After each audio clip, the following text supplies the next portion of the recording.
This episode of Please Explain is sponsored by Aware Super, helping you get more from your future.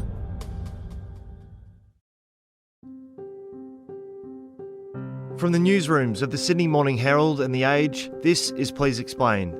I'm Chris Payne. It's Monday, July 17. Therapy speak.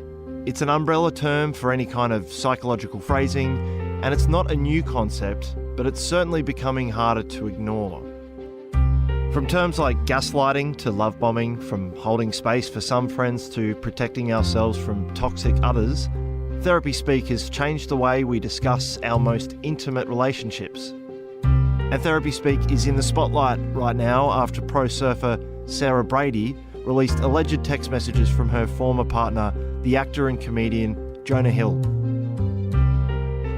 Today, lifestyle editor Gyan Yankovich on the use and misuse of therapy speak and how it's changing our relationships. Gyan, so let's start with the obvious question. What exactly is therapy speak?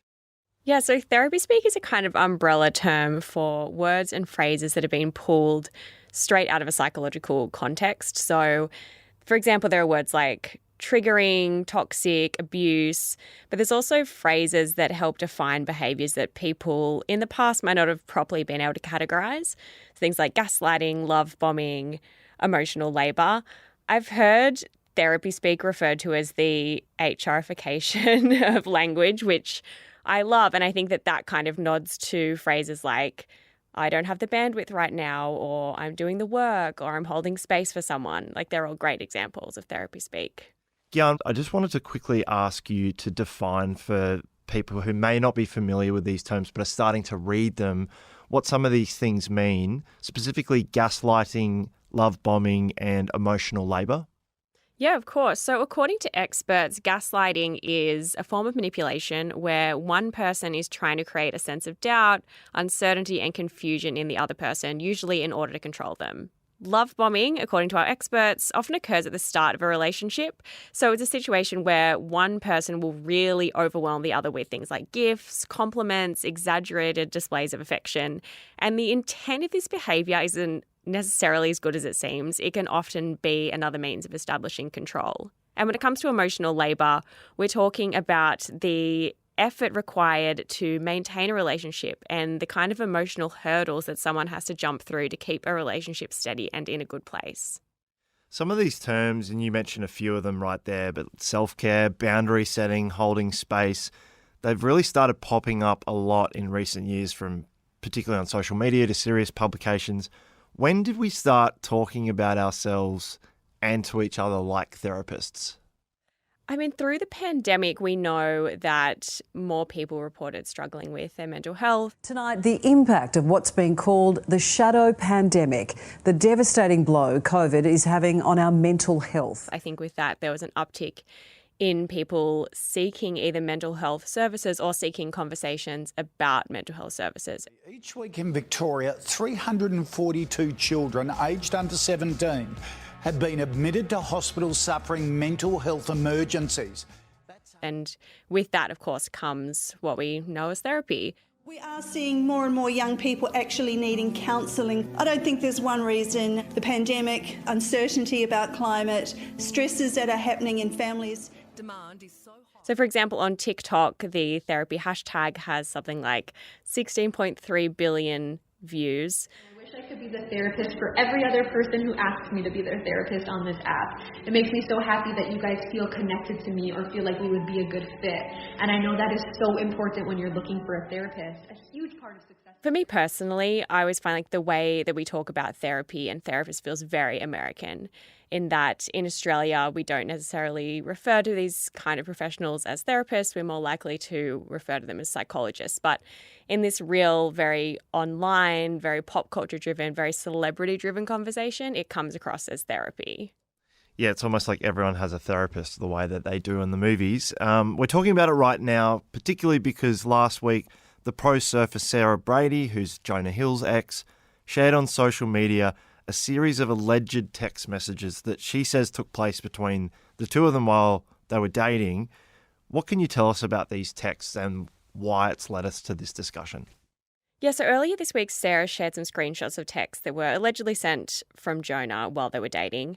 One of the texts is essentially a list of things that Jonah didn't want Sarah to do anymore. So some examples are surfing with men, posting pictures of herself in a bathing suit, which, as you know, she's a professional surfer, two things that she obviously did a lot. And one of the more confusing ones, she wasn't allowed to have friendships with women who are in unstable places. So there's this big text, this whole list of things that Jonah didn't feel comfortable with, and the text ends with these two lines. If these things bring you to a place of happiness, I support it and there will be no hard feelings. These are my boundaries for a romantic partnership. So Sarah basically, in sharing these text messages, was accusing Jonah of emotional abuse, with the text as an example of his controlling behaviour. And Gyan, the response to these messages has fueled a lot of discussion on social about the use or potentially the misuse of therapy speak in our relationships. This kind of language did come from something that's meant to empower us, to help us understand more about our mental health and how we relate to others from going to therapy, which is a good thing. Obviously, it's a good thing to work on yourself. But there are conversations now about the downsides of that therapy speak, and I think we've seen that this week. Can you tell us a bit more about that? Yeah, definitely. I mean, sticking with the boundaries term as an example, boundaries when done correctly are a request. They're not a demand, as they were in this example. And when you use therapy speak, one of the big problems can be that it's really intimidating for the person on the other end. So if you're on the receiving end of this language that is really formal, it's really polished, it's really professional, it can be hard to differentiate what's right and what's wrong and how to argue back when someone's speaking at you in such a precise way. There's also a side of therapy speak which waters down people's very real experiences when it comes to things like abuse, PTSD and OCD.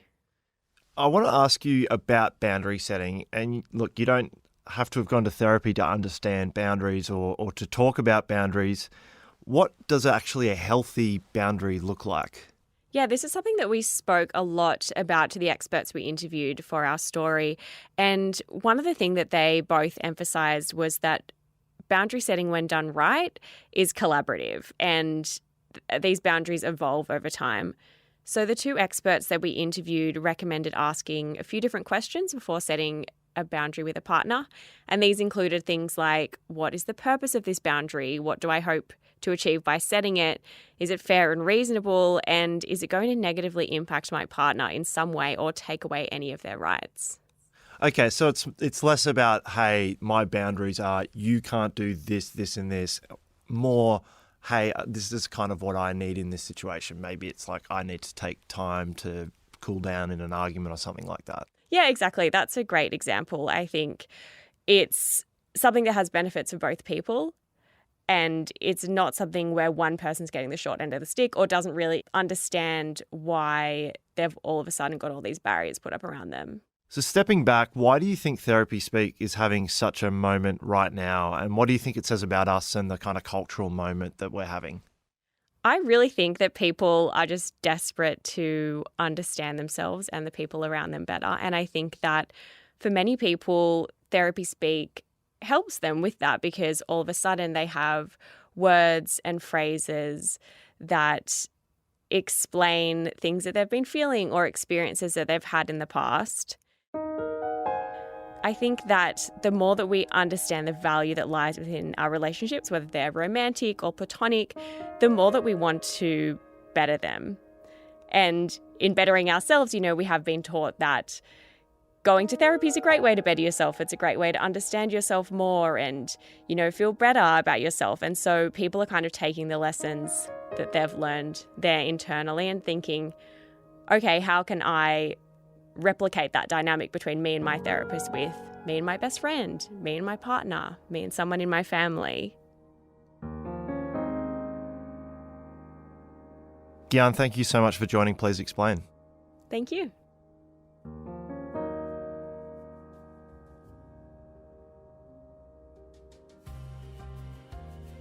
Today's episode of Please Explain was produced by Hannah Mills-Turbot with technical assistance from David McMillan. Our executive producer is Ruby Schwartz. Please Explain is a production of The Age and the Sydney Morning Herald. If you enjoy the show and want more of our journalism, subscribe to our newspapers today. It's the best way to support what we do. Search The Age or smh.com.au/subscribe. I'm Chris Payne. This is Please Explain. Thank you for listening.